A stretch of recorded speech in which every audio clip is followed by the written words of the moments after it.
Ey mümin qarindaşlarım! Allah'ın ağamçısıga çın esilanglar. Bölünüp parçalanmanglar. Allah'ın sizlarga bergan ne'matini eslanglar. Sizlar bir-biringlar bilan düşmanlashgan cheg'inglarda o sizlarning qalbinglarni birlashtirmadimi? Uning ne'mati bilan qarindosh bo'ldinglar. Sizlar asli bir o't azgalining girvigida edinglar. O sizlarni u yerdan qutuldirib qolmadimi? Allah sizlarni to'g'ri yo'lni topsin deb oyatlarini aniq bayon qilmadimi? İman etmag'icha jannatga kirolmaysizlar. Bir-biringlarni yaxshi ko'rmagicha iymon etgan bo'lmaysizlar. Bir-birimizni yaxshi ko'rmasak parchalanib tugaymiz. Ey musulmon jamoati! Bir millatni qurol yaroq o'rda sepil bilan yiqitqili bo'lmaydi. Yiqilmaydi, ham yiqitolmaydi. Ammo xalq orasida o'zaro ixtilof paydo bo'lgandila, o'z manfaatining va mansabining peg'i tushgandila, u millat yiqiladi.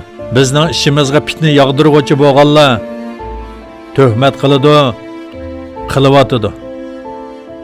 Armay talmay qiladi.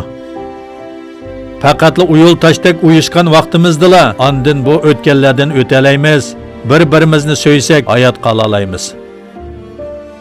Baqara surasida Allah azza va jalla mundaq deydi: Sen ularning diniga bo'ysunmagicha Yahud nasarlar senden hergizmi razı bo'lmaydi.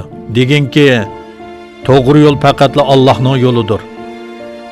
Sana bergan ilmdan keyin ularning talablariga bo'ysunsang, qasam qilamanki, sana Allohdan boshqa ne do'st, ne yordamchi yo'qdir.